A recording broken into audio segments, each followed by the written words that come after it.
তায়েফ থেকে ফিরে আসলেন, সাইয়েদনা আবু বকরকে মারা হলো রক্তাক্ত অবস্থায়। উতবা, শাইবা, মুগীরা হারামের সামনে, কাবার দরজার সামনে থেকে ফেলে রাখলো মৃত ভেবে। কি ভেবে?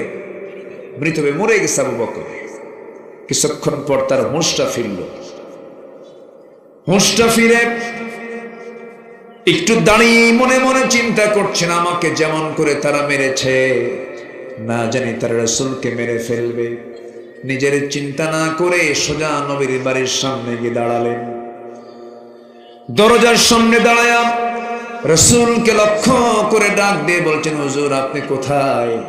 দরজা খোলা মাত্র নবীর চোখে আবু বকরের চোখ যখন পড়ে গেল, নবীজি কেঁদে ফেলে বলছেন, আবু বকর তোমার শরীর থেকে রক্তগুলো ঝরছে কেন? কি হয়েছে?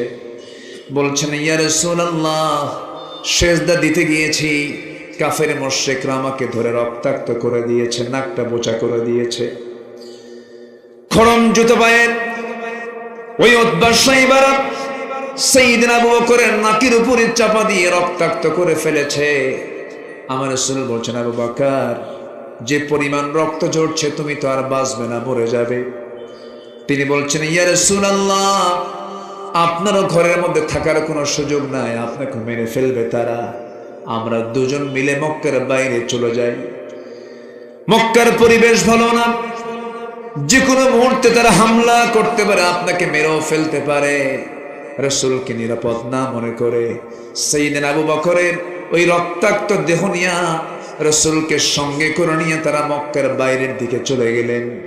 প্রচন্ড ক্ষুধার্ত রাসূল, প্রচন্ড ক্ষুধার্ত হচ্ছেন আবু বকর। আমার নবীজি মেষপাল খুঁজলেন, উটের পাল খুঁজলেন, কোনো পাল পেলেন না। ছোট্ট একটা ছাগলের পাল দেখতে পেলেন, ছাগল পালের সামনে গিয়ে দাঁড়ালেন। ছাগলের রাখালকে ডাক দিয়ে বলছেন, রাখাল রে, একটা ছাগি দেবে নাকি? ছাগিটার দুধ দহন করে দুধটা আমি আমার বন্ধুকে পান করাবো। যে পরিমাণ রক্ত ঝরেছে আমার বন্ধু মারা যাবে, দেখো তো দয়া করে আমাকে একটা ছাগি দেওয়া যায় নাকি? রাখাল বলছে, আপনি কি? আমি আপনাকে চিনি না, ছাগলগুলোর মালিক তো আমি নই। আমি যদি আপনাকে ছাগি যদি দহনের যদি আপনাকে অনুমতি দিয়ে দেই, মালিকের সম্পদের খেয়ানত হয়ে যাবে আমার, আমি পারবো না। আমার নবীজি মুস্কি মুস্কি হাসি মেরে মনে মনে চিন্তা করছেন, আহারে এই মরু অঞ্চলের মরু ছাগলের রাখালের ঈমান নাই, কিন্তু ঈমানের যে গুণটা সেই গুণটা আছে। খুব খুশি হয়ে গেলেন। এবার নবীজি বলছেন, রাখাল বড় কোনো ছাগি আমাকে দিতে হবে না, ছোট্ট একটা ছাগি দাও তো। সেই ছাগিটা আমার দারুণ প্রয়োজন, আমাকে ছোট্ট ছাগি দিলেই হবে। রাখাল মনে মনে চিন্তা করে আর মনে মনে ভাবে, লোকটা পাগল নাকি, ছোট্ট ছাগি দিয়ে কি করবে সে? নবীজির হাতে যখন ছোট্ট ছাগি দেওয়া হলো, নবীজি হাতের মধ্যে নিলেন, দুই পায়ের ঠিক মাঝখানে রেখে ছাগিটার পিছনের দুই পায়ের মাঝখান বরাবর ওলান বরাবর দুটো হাত রাখলেন। ছোট্ট ছাগির গোটা ওলানটা দুধে ভরপুর হয়ে গেছে। আমার নবীজি এবার বললেন, রাখাল আমাকে একটা বাটি দাও। বাটি দাও হলো। নবীজি সুন্দর করে বিসমিল্লাহ বলে দুধ দহন করা শুরু করলেন। সেই ছাগির ওলান থেকে, যে ছাগির পেটে কোনোদিন বাচ্চা আসে নাই, ছোট্ট ছাগি, দুধ বের করে বাটিটা দুধ পূর্ণ হয়ে গেল। রাসূল একটা মুস্কি হাসি মেরে বলছেন, আবু বকর সকালবেলা রক্তাক্ত হয়েছে, এখন বরকতের দুধ পান করো। বাটি হাতের মধ্যে নিলেন, বিসমিল্লাহ বললেন, দুধ পান করা শুরু করলেন। এত পরিমাণ সেই দিন সাইয়েদনা আবু বকর দুধ পান করলেন যে খেতে খেতে পেটের চামড়া টাইট হয়ে গেছে। রাসূল বলছেন, আবু বকর কেমন দুধ খাইলা বলো? হুজুর জীবনে এমন দুধ পান করে নাই, কিন্তু দুধ পান করলাম তো বাটির দুধ তো এক চুল পরিমাণ কমলো না। রাসূল বললেন, আবু বকর বাটির দুধ তুমি কমাতে পারবে না, রাখালকে দিয়ে দাও। রাখালকে বাটি দেওয়া হলো। রাসূল বিসমিল্লাহ বলে দিলেন, সেও খেতে থাকলো, বাটির দুধ কমে না। রাসূল বলছেন, আরো কিছু আল্লাহর গোলাম যদি এই জায়গায় থেকে যেত, কেউ দুধ কমাতে পারবে না যতক্ষণ না আমি রাসূল আমার মুখে এই বাটিটা না লাগানো হবে। নবীজি বিসমিল্লাহ বলে তিনি সর্বশেষ বাটি সুন্দর করে মুখে লাগালেন, দুধটা পান করলেন। বাটির দুধ শেষ হয়ে গেল। নবীজি আগে খেতেন না পরে খেতেন? নবীজি খেতেন আগে না খাওয়াতেন আগে? খেতেন আগে না খাওয়াতেন আগে? তিনি খাবার পরিবেশনও করতেন, বাবুর্চির দায়িত্ব পালন করতেন, রান্না বান্নার জন্য তিনি জ্বালানি কাঠ সংগ্রহ করতেন। আল্লাহু আকবার বলেন। আমার নবীজি খাওয়া সম্পন্ন করলেন, বিকেল বেলা হয়ে গেল। রাসূল বলছেন, আবু বকর চলো এখন আমরা মক্কার দিকে ফিরে যাই। রাখালের চোখে পানি। রাখাল বলছে, আপনারা একা যাবেন কেন? আমাকে সাথে নিয়ে চলে যান, আপনাদেরকে আমার খুব পছন্দ হয়ে গেছে। রাসূল বলছেন, তুমি যদি আমাদের সঙ্গে যাও এই ছাগলগুলো দেখবে, কারণ আমানতের তো খেয়ানত হয়ে যাবে। তাও তো কথা ঠিক আছে, আমি থেকে যাচ্ছি, কিন্তু শর্ত হলো একটা, আমি আপনাদেরকে যেতে দেব। আপনি কি যেন বললেন? ছোট্ট ছাগল ওলানে হাত দিলেন, ওলানটা দুধে ভরপুর হয়ে গেছে। এই দোয়াটা আপনি আমার একটু দয়া করে শিখে দিয়ে যান। রাসূল বলছেন, দোয়া শিখে তুমি কি করবা? কে মাঝে মাঝে আমিও দোয়া পরে ফোঁ দেবো, দুধ খাবো। সুবহানাল্লাহ বলবেন না? রাসূল বললেন, তোমার মুখে দোয়া তো কার্যকর হবে না, কারণ তোমার ভিতরে শিরকিয়াতের পচা দুর্গন্ধ ভিতরে রয়ে গেছে। শিরকিয়াতের পচা দুর্গন্ধ দূর করে ইমানের নূর, ইমানের আলো তোমার মধ্যে ঢুকাতে হবে। রাখাল এবার নবীর চেহারার দিকে তাকায় বলছে, আপনি কি মক্কার আব্দুল্লাহর পুত্র মুহাম্মদ বিন আব্দুল্লাহ? সুবহানাল্লাহ বলবেন না? হেদায়েতের মালিক কে? আসতে বলবেন না, হেদায়েতের মালিক কে? আল্লাহ তাআলা। আমার নবী বলছেন, কি মনে হয়? আমার তো এমনই মনে হচ্ছে, আমার তো এমনই মনে হচ্ছে আপনি আল্লাহর পয়গম্বর হবেন। আমার নবীজি বললেন, হ্যাঁ ও রাখাল, তোমার অনুমান সম্পূর্ণ সঠিক, কোনো সমস্যা নাই, তোমার চিন্তা তুমি এখন কি করবে বলো। সঙ্গে সঙ্গে রাখালটা হাত আগায়া দিল। রাসূল তাকে পড়ায় দিলেন, আশহাদু আল্লা ইলাহা ইল্লাল্লাহু ওয়াহদাহু লা শারীকা লাহু ওয়া আশহাদু আন্না মুহাম্মাদান আবদুহু ওয়া রাসূলুহু। হেদায়েতের মালিক কে? আল্লাহ। আসতে বলবেন না, হেদায়েতের মালিক কে? সেই রাখাল, সেই রাখালটার নামই হলো আব্দুল্লাহ ইবনে মাসউদ রাদিয়াল্লাহু তাআলা আনহু। জোরে বলি আল্লাহু আকবার। আমার বন্ধুগণ, আবার আল্লাহ তাআলা বান্দা কি চাই তিনি বলে দিয়েছেন, বান্দা দুনিয়াও চাও আখিরাতটাও চাও। যারা পারেন সঙ্গে আমার সঙ্গে ঠোঁট মিলিয়ে বলুন, রব্বানা আতিনা ফিদ দুনিয়া হাসানাতাও ওয়া ফিল আখিরাতি হাসানাতাও ওয়া কিনা আযাবান নার ওয়াজআলনাল জান্নাতা মাআল আবরার। জোরে বলুন আল্লাহু আকবার। আল্লাহ তাআলা আমাকে দুনিয়ার হাসানা দিয়ে দাও, আখিরাতের হাসানাও দিয়ে দাও। দুনিয়াটা সুন্দর করে দাও, আখিরাতটাও সুন্দর করে দাও।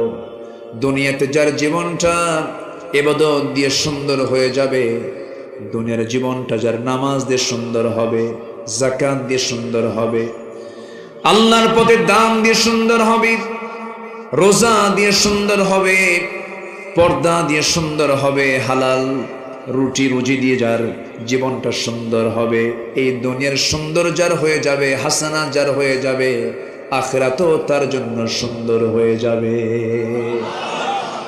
দুনিয়াটা সাজাবো আমরা অন ইসলাম দিয়ে না ইসলাম দিয়ে? অন ইসলাম না ইসলাম? ইসলাম দিয়ে আমরা দুনিয়াটাকে সুন্দর করে নেব। আখিরাতের প্রস্তুতির জন্য কোরআনের ভাষায় 15টা বিষয় আমরা আমাদের জীবনে বাস্তবায়ন করব। নাম্বার 1 হলো আল্লাহ এবং রাসূলকে বিশ্বাস করব, সন্দেহ নিয়ে না, দ্বিধাহীন চিত্তে। সন্দেহ না দ্বিধাহীন। আমরা ঈমান আনবো কার উপরে? রাসূল কি বাদ দেওয়া যাবে? বাদ দেওয়া যাবে? রাসূল বাদ দেওয়া যাবে না, আল্লাহকে তো বাদ দেওয়া যাবেই না।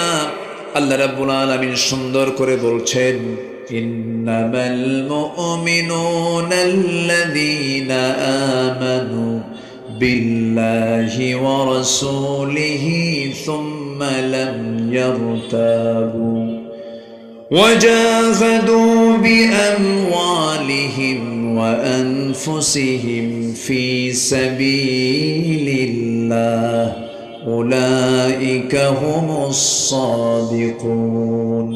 জোরে বলুন আল্লাহু আকবার।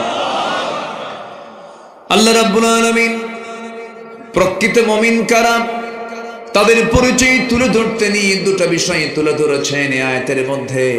নাম্বার 1 হলো যারা আল্লাহকে মানবে, রাসূলকে যারা মানবে, বিশ্বাস করবে, কিন্তু বিশ্বাসে কোনো সন্দেহ রাখবে না। কার কথা? আসতে বলবেন না, কার কথা? সন্দেহ না রাখা মানে হলো ঈমান একটা বান্দার পরিপূর্ণ তখনই হবে যখন বান্দার সিনার মধ্যে কি থাকবে? কি থাকবে বলেন? আমরা আল্লাহকে চিনব কি দিয়া? রাসূলকে চিনব কি দিয়া? আখিরাতকে আমরা বুঝবো কি দিয়া? কোরআন দিয়া।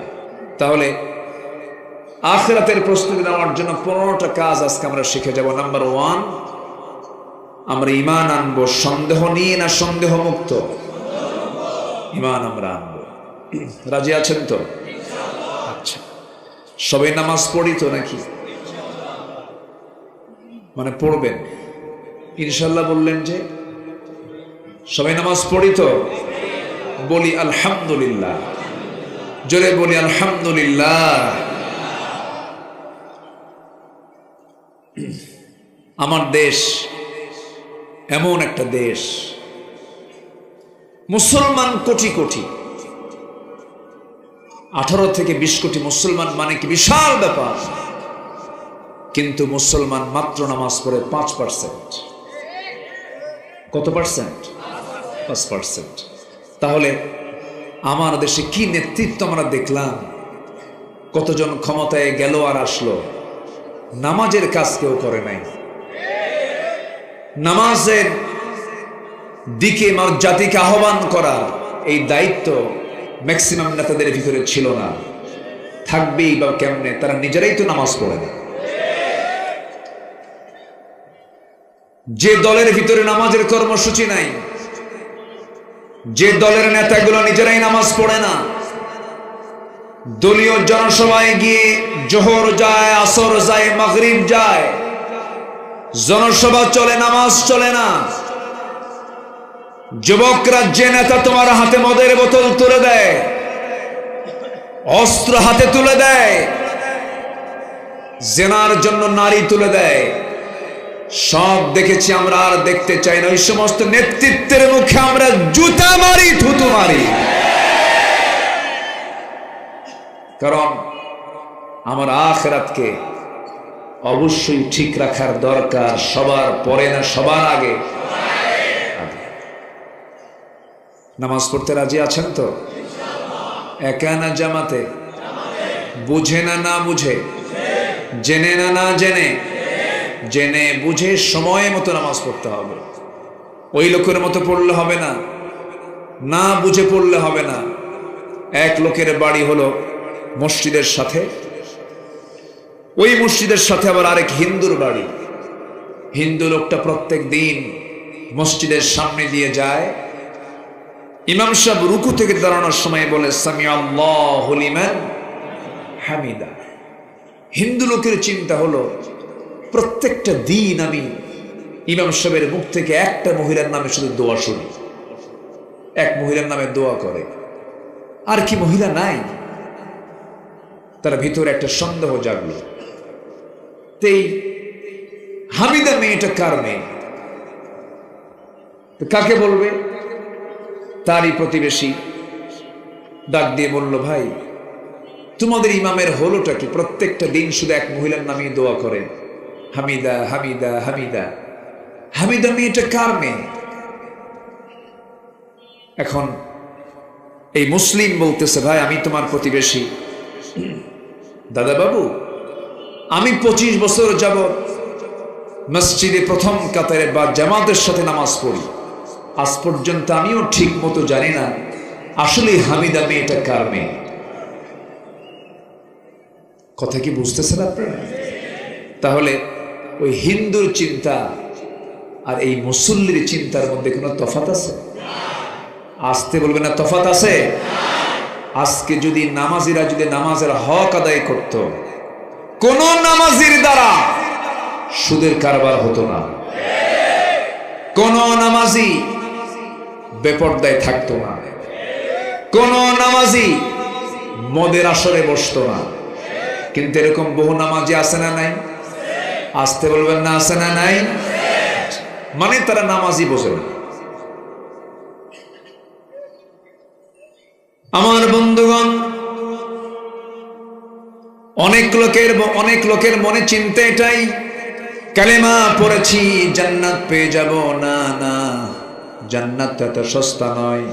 আল্লাহ রাব্বুল আলামিন বলছেন, আহাসিবান নাসু আন ইউতরাকু আন ইয়াকুলু আমান্না ওয়া হুম লা ইফতানুন। মানুষের ধারণা ঈমান এনেছি এতটুকু কথা বললেই আমি তাকে ছেড়ে দেব। না না, আমি তাকে অবশ্যই পরীক্ষা করব। ইতিপূর্বে যত আল্লাহর পছন্দের বান্দাগুলো গত হয়েছেন তাদেরকে পরীক্ষা করেছেন তিনি কে?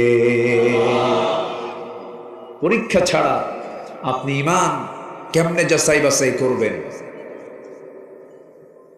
আশাদ্দুন নাসি বালাউল আম্বিয়া সুম্মাল আমসাল ফাল আমসাল। এই পৃথিবীতে সবচাইতে বেশি ঈমানের পরীক্ষা দিয়েছেন হলো আম্বিয়া কেরাম। তাদের পরীক্ষা ছিল সবচেয়ে কম না সবচেয়ে বেশি? বেশি। জাকারিয়া আলাইহিস সালাতু ওয়াস সালামকে করাত দিয়ে চিরে দুটুকরা করে শহীদ করা হয়েছে।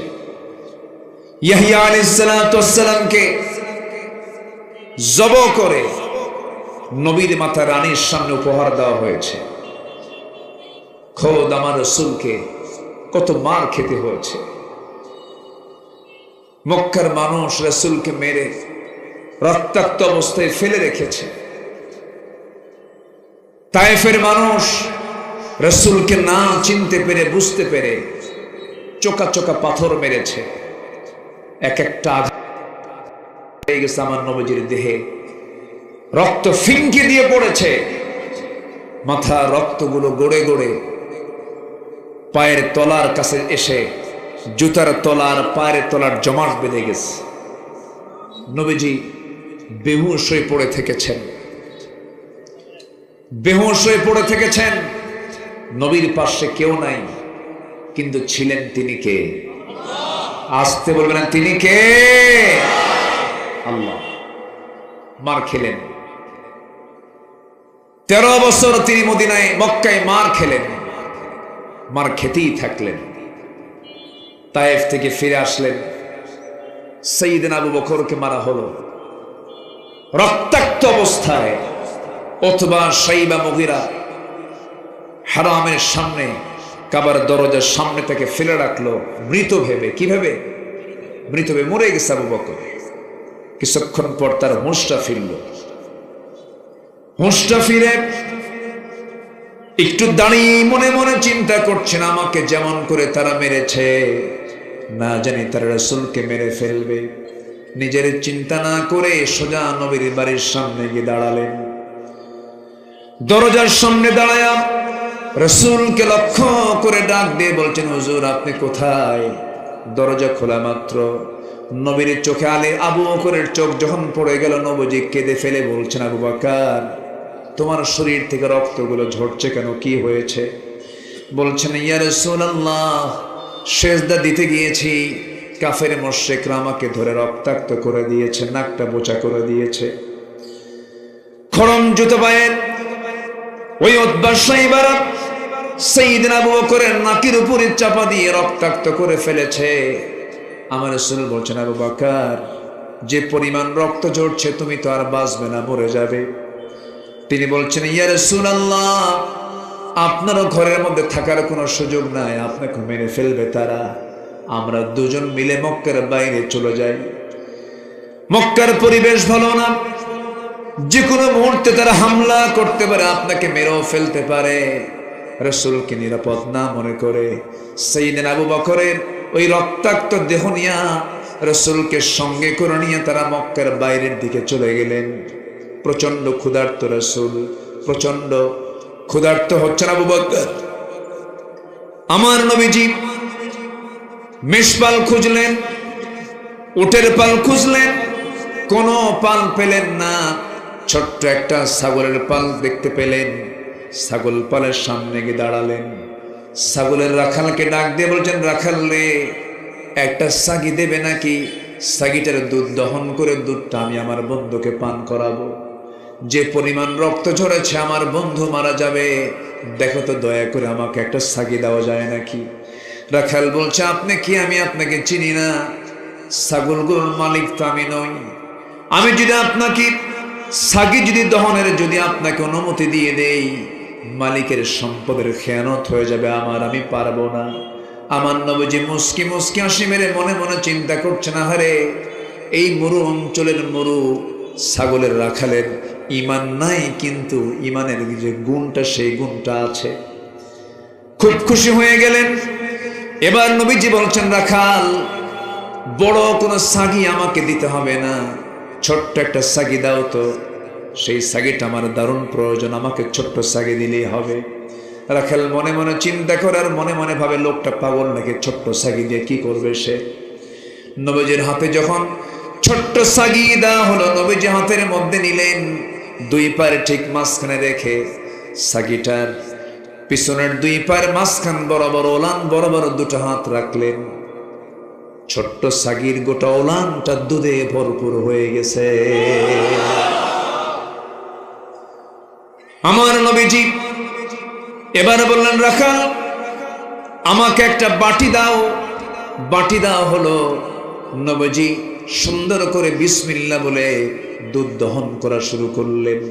সেই ছাগির ওলান থেকে, যে ছাগির পেটে কোনোদিন বাচ্চা আসে নাই, ছোট্ট ছাগি, দুধ বের করে বাটিটা দুধ পূর্ণ হয়ে গেল। রাসূল একটা মুস্কি হাসি মেরে বলছেন, আবু বকর, সকালবেলা রক্তাক্ত হয়েছে, এখন বরকতের দুধ পান করো। বাটি হাতের মধ্যে নিলেন, বিসমিল্লাহ বললেন, দুধ পান করা শুরু করলেন। এত পরিমাণ সেই দিন সাইয়েদনা আবু বকর দুধ পান করলেন যে খেতে খেতে পেটের চামড়া টাইট হয়ে গেছে। রাসূল বলছেন, আবু বকর, কেমন দুধ খাইলা বলো? হুজুর, জীবনে এমন দুধ পান করে নাই, কিন্তু দুধ পান করলাম তো বাটির দুধ তো এক চুল পরিমাণ কমলো না। রাসূল বললেন, আবু বকর, বাটির দুধ তুমি কমাতে পারবে না, রাখালকে দিয়ে দাও। রাখালকে বাটি দেওয়া হলো। রাসূল বিসমিল্লাহ বলে দিলেন, সেও খেতে থাকলো, বাটির দুধ কমে না। রাসূল বলছেন, আরো কিছু আল্লাহর গোলাম যদি এই জায়গায় থেকে যেত, কেউ দুধ কমাতে পারবে না যতক্ষণ না আমি রাসূল আমার মুখে এই বাটিটা না লাগানো হবে। নবীজি বিসমিল্লাহ বলে তিনি সর্বশেষ বাটি সুন্দর করে মুখে লাগালেন, দুধটা পান করলেন। বাটির দুধ শেষ হয়ে গেল। নবীজি আগে খেতেন না পরে খেতেন? নবীজি খেতেন আগে না খাওয়াতেন আগে? খেতেন আগে না খাওয়াতেন আগে? তিনি খাবার পরিবেশনও করতেন, বাবুর্চির দায়িত্ব পালন করতেন, রান্না বান্নার জন্য তিনি জ্বালানি কাঠ সংগ্রহ করতেন। আল্লাহু আকবার বলুন। আমার নবীজি খাওয়া সম্পূর্ণ করলেন, বিকেল বেলা হয়ে গেল। রাসূল বলছেন, আবু বকর, চলো এখন আমরা মক্কার দিকে ফিরে যাই। রাখালের চোখে পানি। রাখাল বলছে, আপনারা একা যাবেন কেন? আমাকে সাথে নিয়ে চলে যান, আপনাদেরকে আমার খুব পছন্দ হয়ে গেছে। রাসূল বলছেন, তুমি যদি আমাদের সঙ্গে যাও, এই ছাগলগুলো দেখবে কারণ আমানতের তো খেয়ানত হয়ে যাবে। তাও তো কথা ঠিক আছে, আমি থেকে যাচ্ছি, কিন্তু শর্ত হলো একটা, আমি আপনাদেরকে যেতে দেব। আপনি কি যেন বললেন? ছোট্ট ছাগল ওলানে হাত দিলেন, ওলানটা দুধে ভরপুর হয়ে গেছে। এই দোয়াটা আপনি আমার একটু দয়া করে শিখে দিয়ে যান। রাসূল বলছেন, দোয়া শিখে তুমি কি করবা? কে মাঝে মাঝে আমিও দোয়া করে ফোঁ দেব, দুধ খাবো। সুবহানাল্লাহ বলবেন না? রাসূল বললেন, তোমার মুখে দোয়া তো কার্যকর হবে না, কারণ তোমার ভিতরে শিরকিয়াতের পচা দুর্গন্ধ ভিতরে রয়ে গেছে। শিরকিয়াতের পচা দুর্গন্ধ দূর করে ইমানের নূর, ইমানের আলো তোমার মধ্যে ঢুকাতে হবে। রাখাল এবার নবীর চেহারার দিকে তাকায় বলছে, আপনি কি মক্কার আব্দুল্লাহর পুত্র মুহাম্মদ বিন আব্দুল্লাহ? সুবহানাল্লাহ বলবেন না? হেদায়েতের মালিক কে? আসতে বলবেন না, হেদায়েতের মালিক কে? আল্লাহ তাআলা। আমার নবী বলছেন, কি মনে হয়? আমার তো এমনই মনে হচ্ছে, আমার তো এমনই মনে হচ্ছে আপনি আল্লাহর পয়গম্বর হবেন। আমার নবীজি বললেন, হ্যাঁ ও রাখাল, তোমার অনুমান সম্পূর্ণ সঠিক, কোনো সমস্যা নাই, তোমার চিন্তে তুমি এখন কি করবে বলো। সঙ্গে সঙ্গে রাখালটা হাত আগায়া দিল, রাসূল তাকে পড়ায়া দিলেন, আশহাদু আল্লা ইলাহা ইল্লাল্লাহু ওয়াহদাহু লা শারীকা লাহু ওয়া আশহাদু আন্না মুহাম্মাদান আবদুহু ওয়া রাসূলুহু। হেদায়েতের মালিক কে? আল্লাহ। আসতে বলবেন না, হেদায়েতের মালিক কে? সেই রাখাল, সেই রাখালটার নামই হলো আব্দুল্লাহ ইবনে মাসউদ রাদিয়াল্লাহু তাআলা আনহু। জোরে বলি আল্লাহু আকবার। যার হাতেই আবু জেহেলের জীবন চলে গেছে। যে আব্দুল ইবনে মাসউদ ছিলেন আমার নবীর সবচেয়ে প্রিয় সাহাবী, যার তেলাওয়াতে রাসূল মুগ্ধ হয়ে বলেছিলেন, আমরা আব্দুল্লাহর তেলাওয়াত যখন আমি শুনলাম মনে হলো জিবরাইল ওহী নাজিল করতেছে। সম্মানিত ভাইয়েরা, রক্ত যদি আমার নবীর দেহ থেকে ঝরাতে হয়, রক্ত যদি সাহাবে কেরামদের দেহ থেকে ঝরাতে হয়,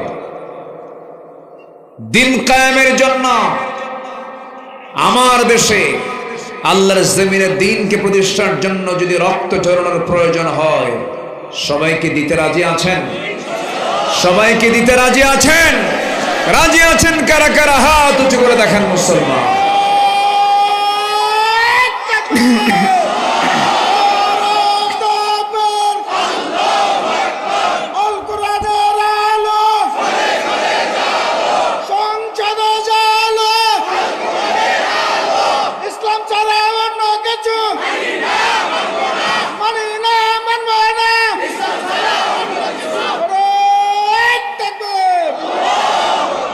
আল্লাহ কবুল করুন। জোরে বলি আমিন। আরো জোরে আমিন। আমরা ঈমান এনেছি কার উপরে? আসতে বলবেন না, কার উপরে? আল্লাহর উপরে। এরপর আল্লাহ বলছেন ওই আয়াতেই, ওয়াজাহাদু বিআমওয়ালিহিম ওয়া আনফুসিহিম ফি সাবিলিল্লাহ। যারা জিহাদ করবে মাল দিয়ে এবং জান দিয়ে। আল্লাহকে জান বলেছেন না মাল বলেছেন? মাল। মালের মোহাব্বত থাকলে জান দেওয়া যাবে না। এই জন্য আগে বলেন, আগে মাল দাও এরপরে জান দাও। কার কথা? আসতে বলবেন না, কার কথা? আল্লাহর কথা। আমার বন্ধুগণ, অনেকে নামাজ পড়বে, অনেকে রোজা রাখে, অনেকে দান সদকা করে, কিন্তু জিহাদকে তারা মানতে চায় না। আসতে বলবেন না, আছে না? বলে যে নবীর যুগে জিহাদ হয়ে গেছে, এখন আবার কিসের জিহাদ? আমার দেশে কার বিরুদ্ধে জিহাদ করবেন? সবই তো মুসলমান। এই জাতীয় কথা বলার কিছু লোক আছে না নাই বলেন তো? আমার দেশে বাতিলের মোকাবেলা করার জন্য বাতিল শক্তি আমার আপনার সামনে আছে না নাই? আসতে বলবেন না, আছে না নাই? লতিফ সিদ্দিকী কয়, আমি কখনো আমিন বলি না, আমার কোনো পাপই নাই। কইছে না? বলছে কি না? বলে আমার কোনো পাপই নাই। হুজুররা শুধু আমিন কয়, আমি আমিন কই না। কত বড় বেয়াকুফ হলে পড়ে এই জাতীয় কথা বলতে পারে। অথচ আমার রাসূল বলেছেন, তুবু ইলাল্লাহ ফাইন্নী আতুবু ফিল ইয়াউমি মিআত মাররা। তোমরা আল্লাহর কাছে তওবা করো, আমি রাসূল সারা দিনে 100 বারেরও বেশি বার তওবা করি। আমার রাসূল তওবা করেন 100 বার, আর লতিফ সিদ্দিকী আমি জীবনে আমিনই করি না। জুতা পেটা করা দরকার এই বেদবদের। এরকম ঘাপটি মারা নাস্তিক আরো আছে না নাই? আসতে বলবেন না, আছে না নাই?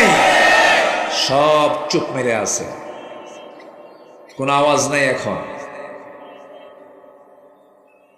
এটা শাহজালালের বাংলাদেশ, শাহপরানের বাংলাদেশ, শাহ মাকদুমের বাংলাদেশ, খানজাহানের বাংলাদেশ। হাজারো আউলিয়ার আগমনে ধন্য যে বাংলাদেশ। কোরআন সুন্নাহ বিরোধী কোন ষড়যন্ত্র আমরা টিকতে দেব না।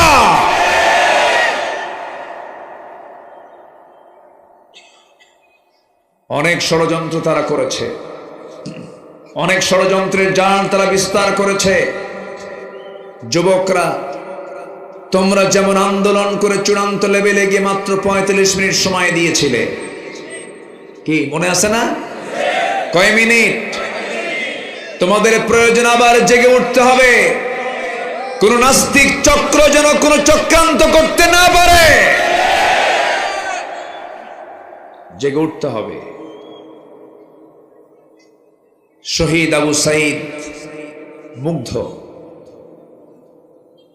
এদের ইতিহাস এই জাতি কখনো ভুলবে না। জীবন দেওয়া সস্তা না।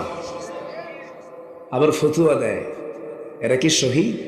দেখছেন ফতুয়া দেয় না, এরা কি শহীদ? তুমি কি? জীবন দেওয়া দারুণ কঠিন ব্যাপার। যত রক্ত লাগে দেব, প্রয়োজনে লোক পাঠাবো, আমি যাব না। আছে কি না? আসতে বলবেন না, আছে না নাই?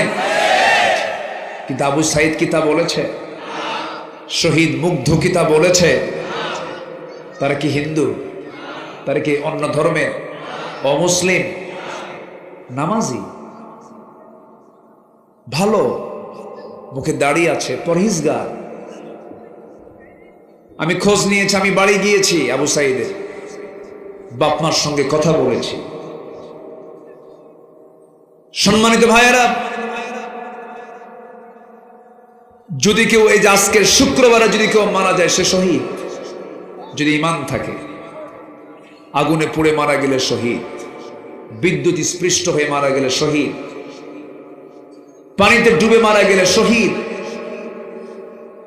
তাহলে একজন ব্যক্তি জুলুম থেকে বাঁচার জন্য, জাতিকে রক্ষা করার জন্য প্রাণ দিচ্ছে, তার মৃত্যু নিয়ে যারা বিতর্ক সৃষ্টি করে, ওরাই হলো মুনাফিক। ঠিক কিনা? ওরা মুনাফিক। ফতুয়া দেয় কিয়ামত পর্যন্ত হরতাল হারাম। হঠাৎ করে বলল, ওর কাছে যে কেউ নাজিল করছে আল্লাহ জানে। বলল কিয়ামত পর্যন্ত হরতাল হারাম। তাহলে বলেন তো, এই যে আন্দোলনগুলো কইরা এই যে একটা পরিবর্তন আসলো, এখানে কি হরতাল লাগে নাই? অবরোধ লাগে নাই? আচ্ছা, না করলে কি অবস্থা হতো? যে ফতুয়া দিল হারাম, ও এখন কই যাবে? এখন তো আরাম পাচ্ছে। আমার দেশে কিছু ফতুয়াবাজ আছে, কিছু ফতুয়া সন্ত্রাসী আছে, ওরা শুধু হারাম খোঁজে, এটা হারাম, ওটা হারাম, ওটা হারাম। ওদের কিতাবের নামই আছে একটা কিতাবুল হারাম। আছে না নাই? আল্লাহ তুমি মুনাফিকদের চক্রান্ত থেকে জাতিকে হেফাজত করো, জোরে বলি আমিন। 16 বছর আমার দেশের বহু আলেম ওলামা আছে, বহু টুপি দাড়িওয়ালা আছে, 16 বছর তাদের গায়ে একটা আঁচড়ও লাগে নাই, একটা মামলা নাই তাদের বিরুদ্ধে। 16 বছর তারা দালালি করেছে, যখন পরিবেশ ফিরে পেয়েছে চোরের মায়ের বড় গলা।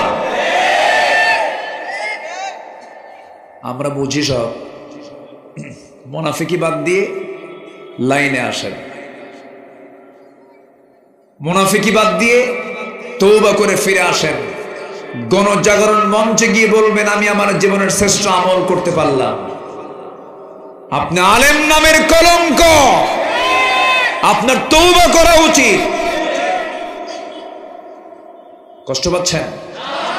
শেষ করে দিলাম, একটু জিকির করি লা ইলাহা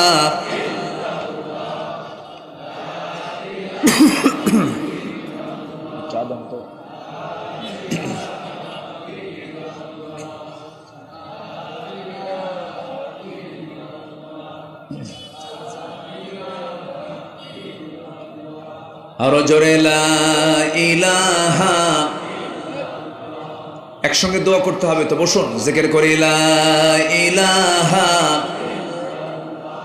সুবহানাল্লাহ আলহামদুলিল্লাহ।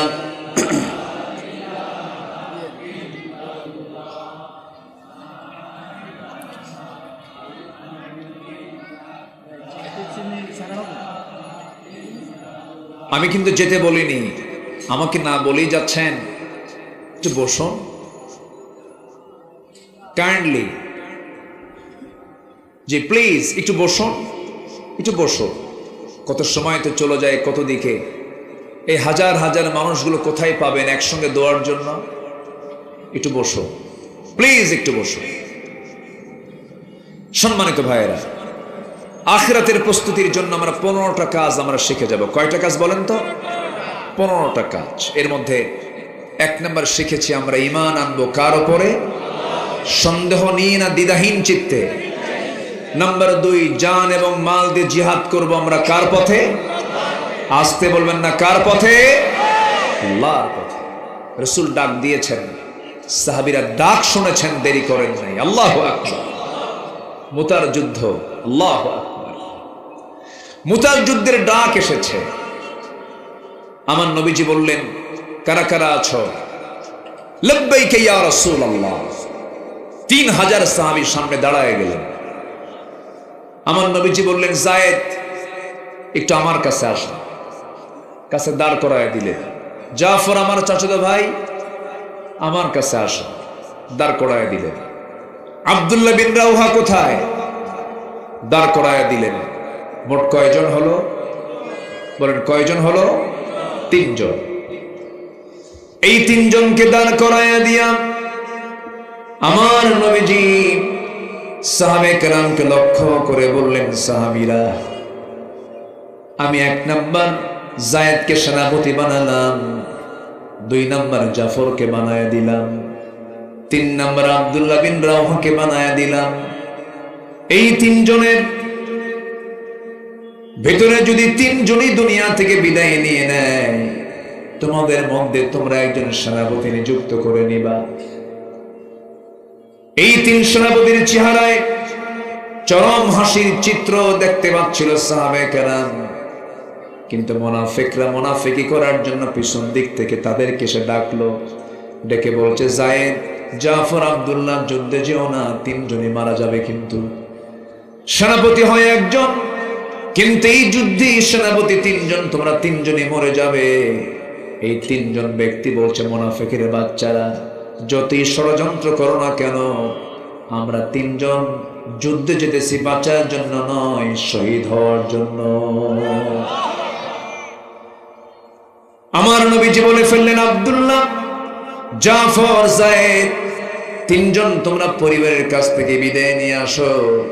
যায়েদ বলছেন, ইয়া রাসূলুল্লাহ, আমি কোথায় যাব? আর আমার যাওয়ার জায়গা না, আমি এখান থেকে যুদ্ধে রওনা দিয়ে দেব। যায়েদ বিন হারিস যুদ্ধের ময়দানে রওনা দিয়ে দিলেন।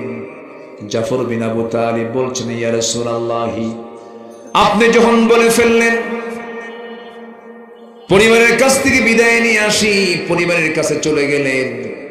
সিরাত গ্রন্থে এসেছে, ঘরের মধ্যে ঢুকলেন, সন্তান দুইটা নাবালক, দুই উরুতে রাখলেন, চুম্বন করলেন, আদর করলেন, স্নেহ দিলেন। সামনে স্ত্রীকে ডাক দিয়ে বলেন, স্ত্রী আমার সামনে আসো, সামনে বসায়া দিলেন। স্ত্রী হাত ধরে বলছেন, স্ত্রী আমার জন্য দোয়া করো, আমি মুতার যুদ্ধে যেতেছি, সেনাপতি নিযুক্ত হয়েছি, আমার জন্য দোয়া করো, আমি যেন শহীদের দরজা পেয়ে আমি যেন দুনিয়া থেকে বিদায় হতে পারি। আমার জন্য দোয়া করো, আমি যেন শহীদ হয়ে যাই, এই জন্মে তোমার সঙ্গে আর দেখা হবে না, আশা রাখি তোমার সঙ্গে জান্নাতের সিঁড়িতে আমার দেখা হয়ে যাবে। স্ত্রী চোখে পানি দেখে জাফর বলছেন, স্ত্রী চোখে পানি কেন? তিনি বলছেন, আমার স্বামী যুদ্ধে যাবেন, আমি কেন আপনাকে বাধা দেব? আপনি যুদ্ধে যান, কিন্তু আপনি শহীদ হয়ে যান, আমি এটা কামনা করব না, এমন দোয়া আমি করব না। কারণ এই যে সন্তান দুইটা দেখতেছেন, সন্তান দুইটা নাবালক, আপনি যদি শহীদ হয়ে যান, সন্তানগুলো তো দুটো এতিম হয়ে যাবে। এই সন্তানগুলোর দিকে তাকায় আমি আপনার জন্য দোয়া করি, আল্লাহ আপনাকে গাজী করে যুদ্ধের ময়দান থেকে ফিরে আনুন। আমার নবীজি সঙ্গে সঙ্গে স্ত্রীটার হাতটা টান মেরে ধরলেন। কোমরে ছিল তরবারি, কোষবদ্ধ তরবারি, কোষমুক্ত করে তরবারির উল্টা দিক দিয়ে স্ত্রীর হাতে আঘাত করলেন। আঘাত করে বললেন, আমার স্ত্রী, তরবারি দিয়ে তোমার হাতে আঘাত করলাম, হাত কাটছে নাকি না কাটে নাই, কেন কাটলো না? উল্টা দিকে মেরেছেন। এবার তিনি বলছেন, আমার স্ত্রী, আমার জন্য এতক্ষণ ধরে যে দোয়াটা করেছো সম্পূর্ণ উল্টা দোয়া, আমি নিশ্চিত আমি শহীদ হয়ে যাব। আমার আগে একজন সেনাপতি, পরে একজন সেনাপতি, আমি নিশ্চিত আমি শহীদ হয়ে যাব, নাকের মধ্যে জান্নাতের গন্ধ পাচ্ছি রে আমার স্ত্রী। এই কথা বলে ঘর থেকে একটা জোরে দৌড় মারলেন। পিছন দিক থেকে সন্তানগুলো কাটা কবুতরের মতো ছটফট করতে করতে আব্বা আব্বা বলে ডাকতে ডাকতে পিছে পিছে যাচ্ছে। ইতিহাসে লিখেছে, একটা বারের জন্য জাফর সন্তানদের দিকে ফিরে তাকান নাই। যুদ্ধে চলে গেছেন জাফর। আব্দুল্লাহ বিন রাওহা সবে মাত্র দুপুরবেলা বিয়ে করেছেন, বিকেলবেলা যুদ্ধের ডাক এসেছে। জাফর বিন আবু তালিব যুদ্ধে ঝাঁপিয়ে পড়লেন। আব্দুল্লাহ পরিবারের কাছ থেকে বিদায় নেওয়ার জন্য আসলেন। স্ত্রীর ঘরে প্রবেশ করলেন না। যে ঘরে স্ত্রী বসা আছে, রাতের বেলা বাসর ঘর হবে, সেই ঘরের সামনে গিয়া দরজার পিছন দিকের শিকলটা লাগায় দিলেন। লাগায় দিয়ে বউকে ডাক দিয়ে বলছে, বউ রে, দরজার উল্টা দিকে দাঁড়াও, এই দরজার খুলবে না, কারণ পিছন দিকে শিকলটা লাগায় দিয়েছি। ভিতরে যাব না আমি, মোহাব্বত পয়দা হবে, প্রেম নিবেদন হয়ে যাবে, দেরি হবে যুদ্ধের ময়দানে যেতে, আমার জন্য দোয়া করো, আমি যেন শহীদ হয়ে আল্লাহর জান্নাতে যেতে পারি। বউটা বলে, স্বামী আমার, এমন স্বামী গ্রহণ করলাম যে স্বামীকে আমি সচক্ষে দেখতে পারলাম না একবারও, দয়া করে একটু ভিতরে আসুন, একটাবার যেন চিনতে পারি। কেন? হাসরের ময়দানে অসংখ্য লোকের মাঝখান দিয়ে যেন আমি আপনাকে স্বামী হিসেবে শনাক্ত করতে পারি, এই জন্য আমি আপনাকে একটাবারের জন্য দেখতে চাই। আব্দুল্লাহ বলছেন, আমার স্ত্রী, আমি দুনিয়া থেকে বিদায় হয়ে যাব, তুমিও দুনিয়া থেকে বিদায় হয়ে যাবে। যদি আমার জীবনে তুমি আমার একমাত্র স্ত্রী থেকে যাও, তোমার জীবন আমি যদি একমাত্র স্বামী থেকে যাই, আমার আপনার পরিচয় করে দেওয়ার দায়িত্ব আমার আল্লাহ নিজে নিয়ে নিবে। ওই যে বিদায় নিলেন, বউটার সঙ্গে দেখাও করলেন না, যুদ্ধে ঝাঁপিয়ে পড়লেন। 1 নম্বর সেনাপতি শহীদ হলেন, 2 নম্বর সেনাপতি শহীদ হলেন, 3 নম্বর সেনাপতিও শহীদ হয়ে গেছেন। কাফেররা তার ডান হাতে মেরে দিয়েছে আঘাত, কালিমার ঝান্ডা বাম হাতে নিয়েছেন, বাম হাতে আঘাত করেছে, 2 হাতের কর্তৃত অংশ দিয়া কোনো মতো কালিমার ঝান্ডা মুখের মধ্যে তুলে নিয়েছেন। কাফেররা তার মাথায় আঘাত করেছে, গর্দান বরাবর আঘাত করেছে, মস্তক ছিটকে পড়ে গেছে, কিন্তু দুনিয়া থেকে বিদায় নিয়েছেন আব্দুল্লাহ, কালিমার ঝান্ডা জমিনে ফেলতে দেন নাই, উঁচু করে ধরে আছেন কামড় মেরে। পরবর্তী সেনাপতি 4 নম্বর সেনাপতি খালিদ সাইফুল্লাহ খালিদ বিন ওয়ালিদ রাদিয়াল্লাহু তাআলা দূর থেকে লক্ষ্য করছেন কালিমার ঝান্ডা কে যেন ধরে আছে। দৌড় মেরে কাছে গিয়ে দেখেন কালিমার ঝান্ডা কেউ ধরে নাই, কিন্তু আব্দুল্লাহ কামড় মেরে কালিমার ঝান্ডা আকাশমুখী ধরে আছে।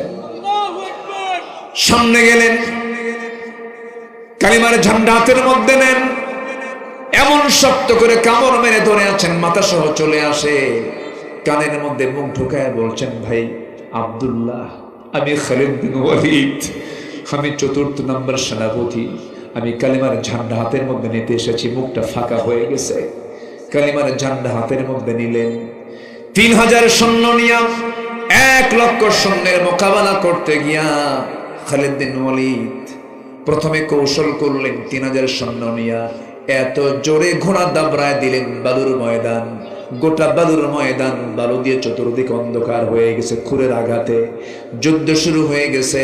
সেই যুদ্ধে খালিদ বিন ওয়ালিদ তিনি একাই, একটা নয়, দুইটা নয়, ৮টা তরবারি ভেঙ্গে চুরমার করেছে।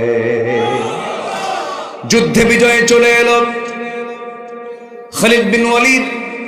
কালিমার ঝান্ডা বিজয়ী বেশে মদিনার দিকে রওনা করলেন। নবীর সামনে দাঁড়িয়ে গেছেন। নবী আমার কান্দেন, কলিজার টুকরা জায়েদ নাই। জায়েদের বাড়িতে গিয়ে বলছে, ওসামার মা, আমার জায়েদ তো দুনিয়া থেকে বিদায় নিয়েছে। আমি নিজের চোখে দেখতে পাচ্ছি আমার জায়েদ বিন হারিস জান্নাতের পাখি হয়ে জান্নাতের মধ্যে উড়ে বেড়াতেছে। চাচাতো ভাই জাফর বিন আবু তালিবের বাড়ির মধ্যে ঢুকলেন। কলিজার টুকরার সন্তান দুইটা কোলের মধ্যে তুলে নিয়া চাচাতো ভাইয়ের বউকে লক্ষ্য করে বলছেন, ও জাফরের স্ত্রী, চিন্তা করো না, তোমার স্বামী আমি নিজের চোখে দেখতে পাচ্ছি জান্নাতের পাখি হয়ে জান্নাতের মধ্যে উড়ে বেড়াতেছে। সান্ত্বনা দিলেন। আমার নবীজির সামনে দাঁড়ানো খালিদ বিন ওয়ালিদ কালিমার ঝান্ডা বিজয়ী বেশে নবীর সামনে হাজির করলেন। আমার নবীজি দেখলেন, কিচ্ছু না বলে সবার আগে বললেন, ও খালিদ বিন ওয়ালিদ, যুদ্ধে জয় হয়েছে না পরাজয় হয়েছে, এই সংবাদ আমাকে জানানোর আগে আমাকে জানিয়ে দাও, আমার সাহাবীগুলো ঠিক মতো নামাজ আদায় করেছে কিনা। আল্লাহু আকবার বলে, জোরে বলি আল্লাহু আকবার। নামাজের গুরুত্ব আছে না নাই? আল্লাহ সবচেয়ে বেশি রেগে যান নামাজ ছাড়লে পরে। আল্লাহ সবচাইতে বেশি রূঢ় হয়ে যান নামাজকে কেউ পরিত্যাগ করলে পরে। এবং ফাখালাফা মিন বা'দিহিম খালফুন আদাউস সালাহ ওয়াত্তাবাউশ শাহাওয়াতি ফাসাউফা ইয়ালকাউনা গায়্যা। যারা নামাজ নষ্ট করবে, আল্লাহ তাআলা বলছেন আমি তাদেরকে শুধু জাহান্নাম নয়, জাহান্নামের ভিতরে জাহান্নামের গর্তের মধ্যে ঢুকায়া ছাড়ব। নাউযুবিল্লাহ বলেন। সবাইকে 5 ওয়াক্ত নামাজ পড়তে রাজি আছি? কারা কারা একটু হাত তুলে দেখেন তো দেখি। জোরে বলি ইয়া আল্লাহ, ইয়া রহমান। আমাদেরকে 5 ওয়াক্ত সালাত আদায় করার তৌফিক তুমি আল্লাহ দিয়ে দাও। জোরে বলি আমিন, আরো জোরে আমিন। আখিরাতের প্রস্তুতির জন্য কয়টা কাজ? 15টা। চলছে কয় নাম্বার? আরো আছে কয়টা? নুরু ওয়াজ কি শেষ না শুরু? কি করব? চালাবো? ও আপনি বলতেছেন কাম শেষ, চালাবো? কারো কোনো আপত্তি? কারো কোনো সমস্যা? ফজর নামাজ পড়ার দরকার নেই। সবাই ফজর পড়বেন তো? সবার বাড়িতে বউ আছে না নাই?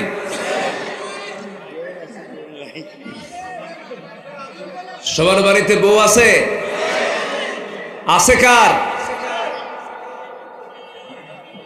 আচ্ছা হাত নামান। নাই কার?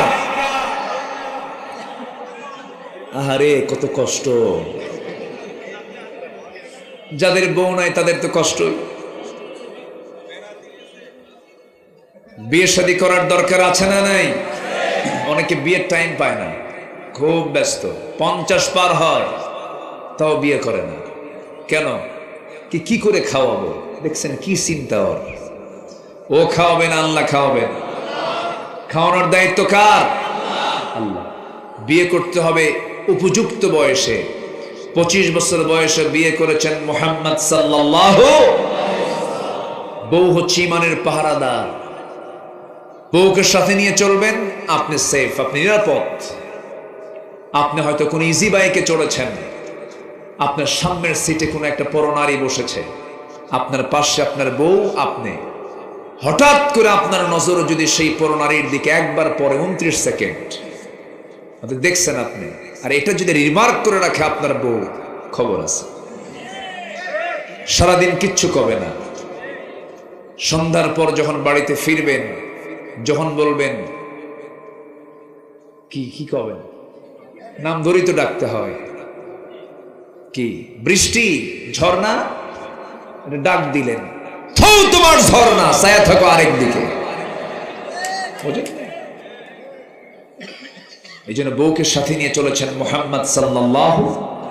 আমার নবীর প্রিয় সাথী ছিলেন বউ। প্রিয় সাথী কে? স্ত্রী ছিলেন। উহুদে আম্মা জান আয়েশা। হজের সফর তিনি রাসূল জীবনে করেছেন কয়বার? একবার। রাসূল জীবনে হজ করেছেন কয়বার? সে একবারের সফরে রাসূল স্ত্রী ছাড়া না, স্ত্রী সহ সহ। আম্মা জান আয়েশা বলেন, যখন তিনি হেরামের কাপড় বাঁধবেন, আমার সঙ্গে তিনি সহবাস করলেন, ফরজ গোসল সম্পূর্ণ করলেন, এরপর এহরামের কাপড় তিনি বাঁধলেন। তাহলে সেই স্ত্রী ইমানের পাহারাদার, বিয়ে শাদী দরকার নাই? বুড়া চাচাও কয়া আছে, বিয়ে কি আবার করবেন নাকি? যারা বিয়ে করে নাই তারা বলবে। এখন আমি যদি এখন সবাইকে রাজি করা ছেড়ে দিই, তাহলে বাড়িতে বাড়িতে গৃহযুদ্ধ শুরু হয়ে যাবে। হ্যাঁ, মাহফিল অনেক মা বোন আসছেন, বলি আলহামদুলিল্লাহ। আল্লাহ তুমি মা বোনদেরকে কবুল করো। মাহফিল আজকে মা বোনও বেশি, অনেক মা বোন আজকের মাহফিল এসেছে। সব জায়গায় আমি লক্ষ্য করছি এখন মাহফিল অনেক মা বোন আসে, মাহফিলও বেশি, মার্কেটও বেশি। মার্কেটও প্রচুর মহিলা স্বামীকে ধমক মেরে কয়, তুমি কি মার্কেট বুঝো কিছু? দাম টাম বেশি দিয়ে আসো, কিচ্ছু বোঝো না, দাও। এক ধমক দিয়া ও নিজেই চলে যায়। ভ্যানিটি একখান ব্যাগ ঘাড়ে নিয়া, কাঁধে নিয়া, সাইড ব্যাগ নিয়ে, হাই হিল পরে, মাথার চুলটা খুলে, ওড়না তো দরকার নাই, সমান অধিকার, 3 পিস বাদ 2 পিস পইরা চলে গেল মার্কেটে ঢং ঢং করে। বাচ্চা একটা 1.5 বছর স্বামীর কোলে দিয়া কয়, তুমি এটা কোলে নাও, তুমি দুধ খাও। স্বামীও তো বিকুপ কিছু আছে, আছে না নাই বলেন তো? চলে গেছে মার্কেটে, ঢং ঢং করে গিয়ে ঠ্যাঙের উপরে ঠ্যাং তুলে দিয়া দোকানদারকে লক্ষ্য করে বলে, ভাইয়া একটা শাড়ি দেখানো যাবে কি? দোকানদারও কম না, শাড়ি একখান বের করে নিজের গায়ে লটকায় দিয়ে বলে, আপা এই শাড়ি কিন্তু আপনাকে দারুণ মানাবে। ওটা আরেক বদমাইশ। বলেন এই চিত্র সমাজে আছে না নাই? এগুলো বেহায়াপনা, এগুলো নোংরামি। আল্লাহ তাআলা পর্দা করতে বলেছেন আগে নারীকে না পুরুষকে? খালি মহিলার দায়িত্ব দিবেন না, আল্লাহ পর্দা করার দায়িত্ব দিয়েছেন আগে নারীকে না পুরুষকে? ইয়াগুদ্দু মিন আবসারিহিম ওয়া ইয়াহফাযু ফুরুজাহুম। আগে পুরুষ, এরপরে নারীর কথা আল্লাহ পাক বলেছেন। আপনার পর্দা নাই? আসতে কয়, আপনার পর্দা আছে না নাই? কোন নারীর সামনে চোখে পড়েছে, প্রথমবার হঠাৎ দেখছি, আর তাকাবো না, আল্লাহ মুজাহিদের শ্রম দিয়ে দিলেন। মোবাইল স্ক্রিন টানতে টানতে হঠাৎ করে, এখন তো দুনিয়া তো উলঙ্গ, আমেরিকা ইউরোপের সংস্কৃতি হচ্ছে উলঙ্গ হওয়া। আপনি যখন দেখছেন হঠাৎ করে চোখে পড়ে গেছে, আর তাকালেন না, মুজাহিদের সওয়াব। আল্লাহু আকবার বলেন, তাকাবেন না। অনেকদিন আগে এক মাহফিলে বললাম, হঠাৎ করে একবার নজরে যদি পড়ে যায়, আল্লাহ পাক মাফ করে দেন। এক যুবক দাঁড়ায় বলে, হুজুর এক নজরে যদি 1 ঘন্টা তাকাই? যেরকম নাউজুবিল্লাহ। তোমার মানেন কে? তোমার নিয়ত জানেন কে? সব কিছু তার নিয়তের উপরে ডিপেন্ড করবে। ইন্নামাল আ'মালু বিন্নিয়াত। আসুন, আরো 13টা পয়েন্ট আমি আক্ষরিকভাবে, ব্যাখ্যামূলক হবে না, শাব্দিকভাবে বলি আজকের মাহফিলের আমি ইতি টানবো, কারণ আগামীকালকেও মাহফিল আছে, সেই দিকে লক্ষ্য রেখে। এখানেই তো জি। আল্লাহ পাক তুমি সবাইকে আসার তৌফিক দাও, জোরে বলি আমিন, আরো জোরে আমিন। জি, নাম্বার 3 হচ্ছে আখিরাতের প্রস্তুতির 3 নাম্বার কাজ হলো তাকওয়া অর্জন করা। কি অর্জন করা বলেন তো? কোন বাঁশঝাড় চিনেন তো? কোন বাঁশঝাড়ে যদি কেউ চোখ বন্ধ করে একটা দৌড় মারে, ওর কি চামড়া থাকবে? ওর কি চোখ থাকবে? ওর কি হাত পা ঠিক থাকবে? ক্ষত বিক্ষত হয়ে যাবে, রক্তাক্ত হয়ে যাবে। একটা বাঁশঝাড় পার হতে নিয়ে যেমন তাকে তার দুটো হাত দিয়ে ডালপালাগুলো সরিয়ে সরিয়ে আস্তে আস্তে যেতে হয়, এই জীবনের চরাচরে সুদ, ঘুষ, জেনা, ব্যভিচার, হারাম সকল কিছু আপনার সামনে এসে গিজগিজ করবে। এগুলোকে আপনি হাত দিয়ে সরায় দিয়ে সমস্ত হারামকে বর্জন করে হালাল জীবন গ্রহণ করেছেন, এটার নামই হলো তাকওয়া। এটার নাম কি? তাকওয়া। নাম্বার 3, ন্যায় বিচার প্রতিষ্ঠা করা। 16 বছর আমরা দেখেছি ন্যায় বিচার না অন্যায় বিচার? ন্যায় বিচার না অন্যায় বিচার? অন্যায়, অবিচার আমরা দেখেছি। নাম্বার 5 হলো দ্বীনের সঠিক এলেম অর্জন করা। এলেম তো হাসিল না করলে পরে আপনার ঈমানটা যে কোনো মুহূর্তে শয়তান ছো মেরে নিয়ে যাবে। নাম্বার 5 হলো অধিক সংখ্যক নেক আমল করা।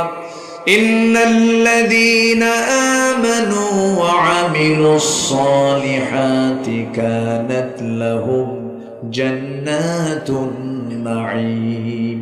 জোরে বলুন আল্লাহু আকবার। নাম্বার 6 হলো ধৈর্য ধারণ করা। নাম্বার 7 হলো আল্লাহর প্রতি ভরসা রাখা। আল্লাহর উপরে ভরসা আছে যার, এই দুনিয়াতে টেনশনও নাই তার।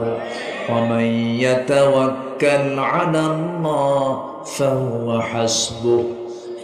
আল্লাহর প্রতি যার তাওয়াক্কুল আছে তার জন্য আল্লাহ নিজেই যথেষ্ট হয়ে যান। নাম্বার 9 হলো দুনিয়ার ভোগ বিলাসে নিমগ্ন না হয়ে আখিরাতের আবাসকে মূল লক্ষ্য হিসেবে স্থির করা।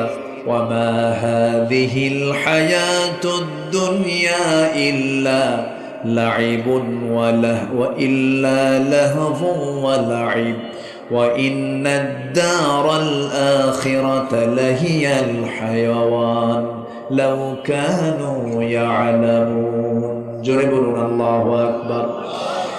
নাম্বার 10 হলো নিজে এবং পরিবারকে জাহান্নাম থেকে বাঁচানোর চেষ্টা করা। কু আনফুসাকুম ওয়া আহলিকুম নারা। জোরে বলুন আল্লাহু আকবার। নাম্বার 11 হলো তওবা করা। কি করা?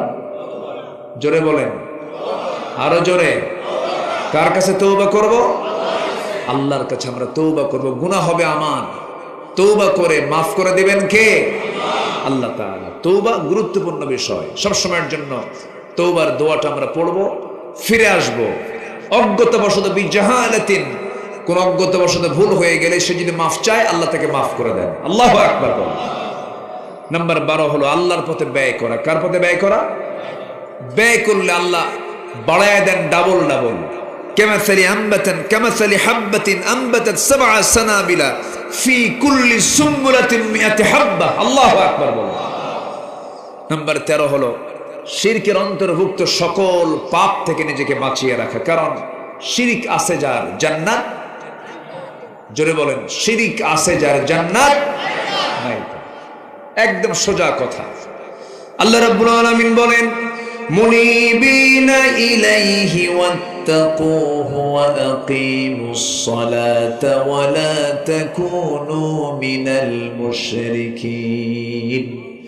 নাম্বার 14 হলো আল্লাহ প্রদত্ত একমাত্র সঠিক পথের অনুসরণ করা। ওয়া ইন্না হাযা সিরাতি মুস্তাকিমা। জোরে বলুন আল্লাহু আকবার। আমাদের পথের নাম হলো সিরাতুল মুস্তাকিম। এর বাইরে অন্য কোনো দল করা যাবে না। দল করব অনিসলাম না ইসলাম? অনিসলাম না ইসলাম? ইসলাম ছাড়া যে নেতা আসবে একদম মুখের উপরে জবাব দিয়ে দিবেন, তুই মুসলমান হতে পারিস না।